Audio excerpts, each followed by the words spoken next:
नमस्कार मेरे प्रिय साधक एवं दर्शकों। देवी कालरात्रि जो कि शत्रुओं पर विजय प्राप्त करने के लिए इनकी साधना की जाती है।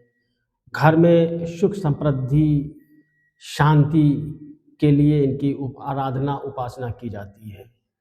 आज नवरात्रि का 7वां दिन है जो कि कालरात्रि का यानी कि महामाया जो कि पूरी सृष्टि पे अपना कंट्रोल रखने वाली ऐसी महाशक्ति जिसके सामने शिव भी सब के समान है।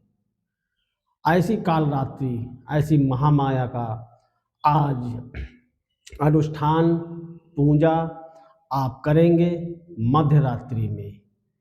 और जब आप इनका अनुष्ठान पूजा आप करेंगे तो आप देखेंगे आपके जो शत्रु हैं वह निष्क्रिय हो जाएंगे। आपके घर में सुख समृद्धि दौड़ती हुई आएगी। आपके घर में जो कलह है वो भी नष्ट हो जाएगा। इसलिए आपको देवी कालरात्रि की उपासना आराधना करनी चाहिए। जो नॉर्मल तरीके से पूजा पाठ करने वाले साधक हैं इनका संध्या के समय जाप करेंगे, हवन आहुति करेंगे। और जो तंत्र विद्या में संलग्न है ऐसे साधक मध्य रात्रि में साधना करेंगे, मंत्र जाप करेंगे, दक्षिण मुखी होकर के काले आसन पे बैठ करके आप बैठ के आराधना करेंगे, पाठ करेंगे।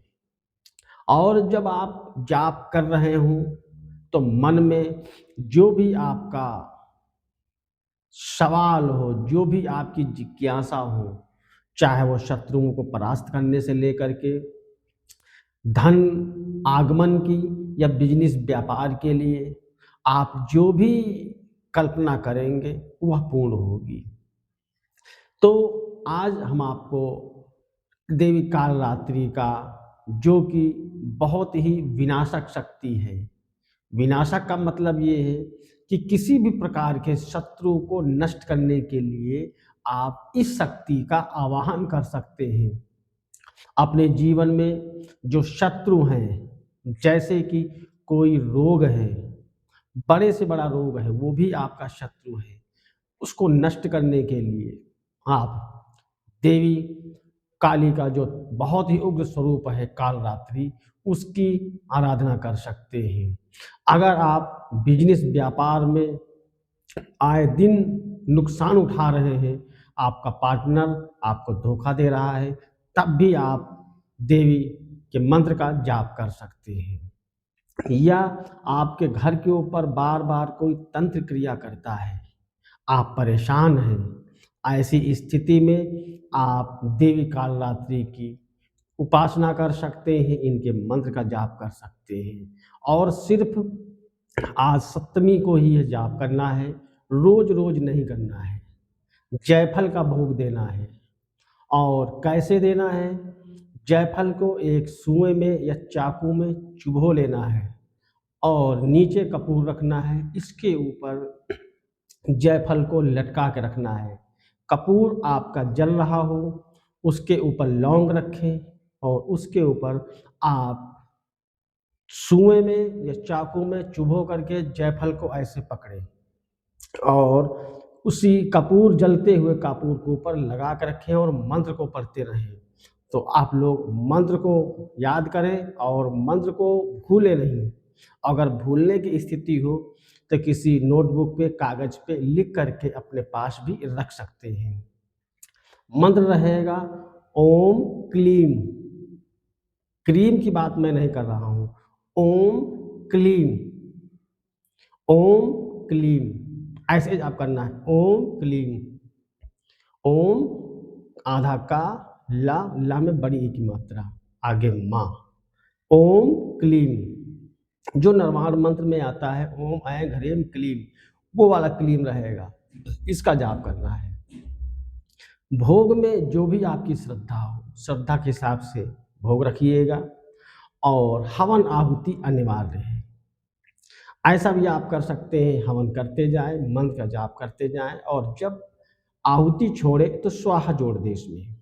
इस तरीके से आप जाप करेंगे, आप देखेंगे जिस उद्देश्य के लिए आप ये अनुष्ठान कर रहे हैं, एक दिवसीय अनुष्ठान है, वह उद्देश्य आपका अवश्य पूरा होगा।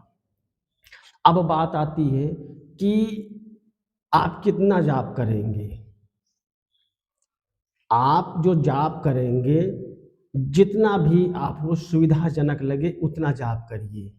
लेकिन जितनी देर आप बैठ के जाप करेंगे, जितना ज़्यादा जाप कर सकते हैं वो आपके लिए बेहतर होगा। जैसे कि 21 माला जाप करते हैं तो 21 माला का लाभ आपको प्राप्त होगा। 51 माला का जाप करते हैं तो 51 माला का लाभ आपको प्राप्त होगा। तो यह आपके ऊपर निर्भर करता है कि आप कितना जाप करें, जाप का कोई बाउंडेशन नहीं है। देवी भगवती की आप सामने मूर्ति रखेंगे महाकाली की, सरसों के तेल का चिराग जलाएँगे, सुगंधित पुष्प रखेंगे, सुगंधित धूप बत्ती जलाएँगे।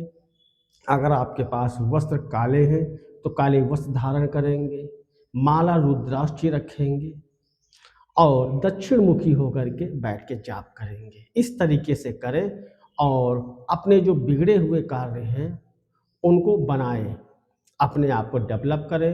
आध्यात्मिक जीवन में अगर आपके शत्रु हैं तो उनको इस विधि से उन्हें परास्त करें। तो इसी आशा से हम विदा लेंगे कि आप इस अनुष्ठान को करेंगे और एक दिवसीय अनुष्ठान है, लाभ बहुत अच्छा दिखता है। हर नवरात्रि में मैं यह प्रयोग देता हूँ देवी कालरात्रि का, तो काफ़ी साधक हैं जिन्होंने इसका लाभ उठाया है, तो आप भी इसका लाभ उठाएँ। तो आप सभी को मंगल कामनाएँ।